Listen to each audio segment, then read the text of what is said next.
When Victoria Alonso was fired by Disney, they chose to use the word fired a lot in a lot of articles for a very good reason, because she was fired with cause, meaning she didn't get that golden parachute that many executives get when they get ousted for doing a poor job, or in this case, actually breaching their contract multiple times. And it's quite clear now that we're getting some information on why Victoria Alonso was fired for producing and promoting Argentina in 1985. Obviously, it's something that was near and dear to her heart, probably a passion project. She wasn't actually supposed to do that because she was an exclusive employee of Disney. She actually went out and did it anyway, and then Disney bent over backwards to try to make things right with her and allow her to continue on with her job, and yet she kept breaking the rules even after they renegotiated and changed the language in her actual contract. And that's in spite of the fact that there are multiple reasons that they could have fired her many times over the years. This is all getting ugly very quickly for one reason and one reason only. Victoria Alonso is pissed, and she wants them to pay out big time. In fact, she has hired well-renowned lawyer, at least in entertainment, Patty Glazer, to represent her and get her that ginormous payout. Patty Glazer has defended quite a few people in Hollywood, including one Henry Weinstein, and we shall see what happens. But there was a very interesting article from Puck.com that I thought broke it down very well. Matthew Belloti is the author in this one. Disney could have ended Alonso's employment as Marvel's president of physical post-production, VFX, and animation, and simply paid her out for many reasons. Her belittling behavior towards vendors, the relentless self-promotion, or the fact that the visual effects in Marvel productions, her actual job, had been specifically and repeatedly called out for lacking by fans, the media, and actual VFX professionals. But instead, Disney chose to terminate Alonso without pay for what it said on Friday is an indisputable breach of contract, basically an invitation to fight in the public. And that is what we are seeing now. They did not give her a nice big golden parachute and send her on her merry. They chose to basically call her out in public and say, not only were you doing a poor job, you breached contract, and we're so fed up with you at this point that we're not even willing to pay to make you go away quietly. So therefore, we're getting lots of litigation and slanderous words being thrown inside the media. And of course, a lot of people are coming to Victoria Alonso's defense.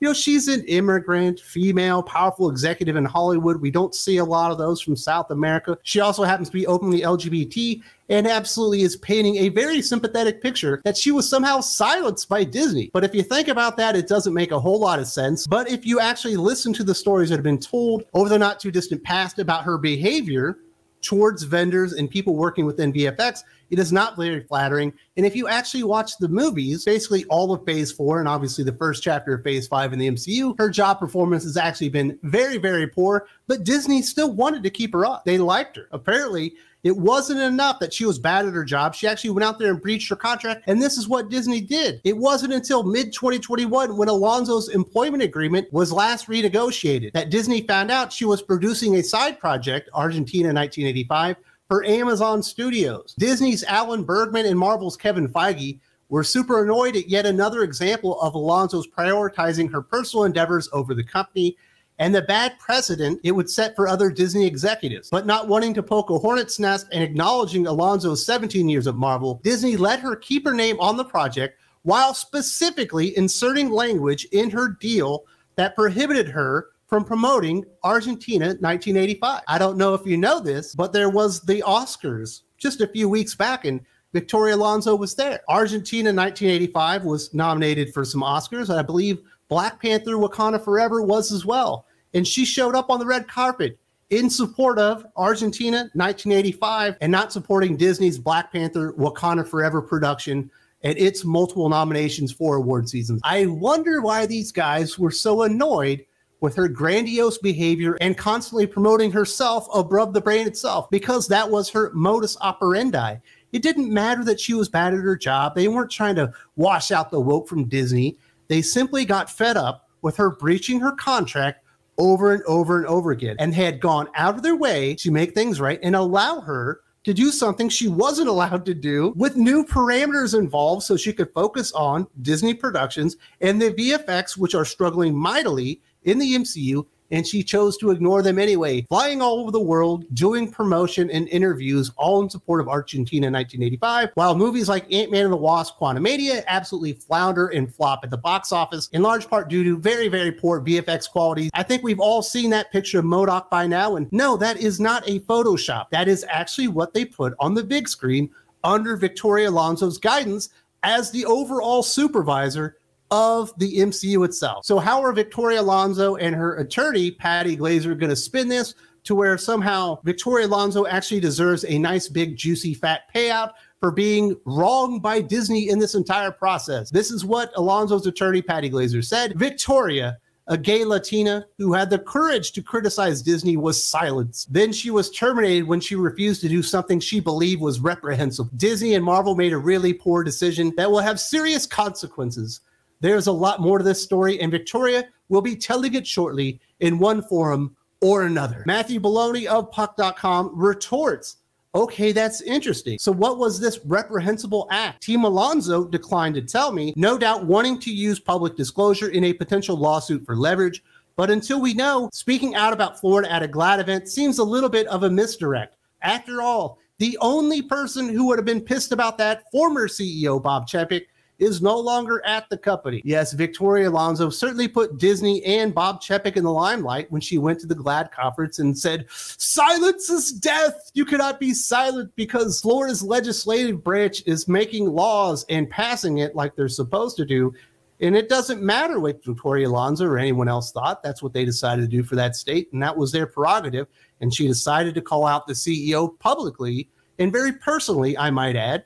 And she wasn't fired. In fact, she maintained her position as the supervisor of all VFX and animation and post-production and all those things, and continued to make a lot of money well after Bob Chapek himself was coup de grace, I guess, from Bob Iger. So who the hell would fire her over that? And she wasn't exactly silenced. She got a 45-minute sit-down face-to-face with Bob Chapek at the time where she got to chastise him.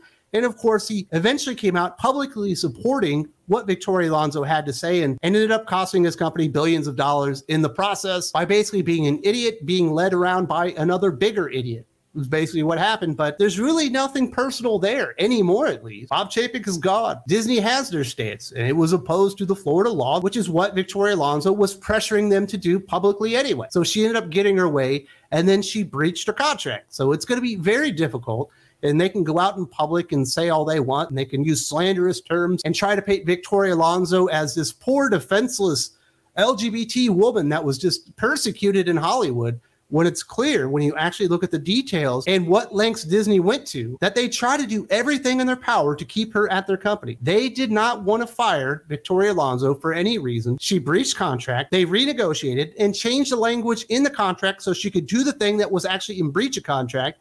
And then she went out and breached it again. She went to the Oscars, made them look stupid, basically was promoting Argentina in 1985 over the Disney project, which she has paid millions of dollars to actually go out there and promote and be a public figure supporting, obviously during Oscar season. And she decided to spit on all of that for her own personal pride and to promote herself. In response to Glaser's comments, a Disney spokesman told Variety, it's unfortunate that Victoria is sharing narrative that leaves out several key factors concerning her departure, including an undisputable breach of contract and a direct violation of company policy. And I think in the end, basically, that will come out as true. I think that will actually be established as the way things went. But in the meantime, Disney will be getting slandered, and I don't feel really bad for Disney. They actually hired Victoria Alonso and then promoted her above her station, above her capability. They actually put her out there as a front person for the MCU. She was an absolute gaffe machine. She made them look stupid multiple times over, and they bent over backwards to actually retain her. That's on you. You brought a moron into your house and then you were upset the moron acted like a moron. Congratulations, Disney. You actually got what you deserved in the end.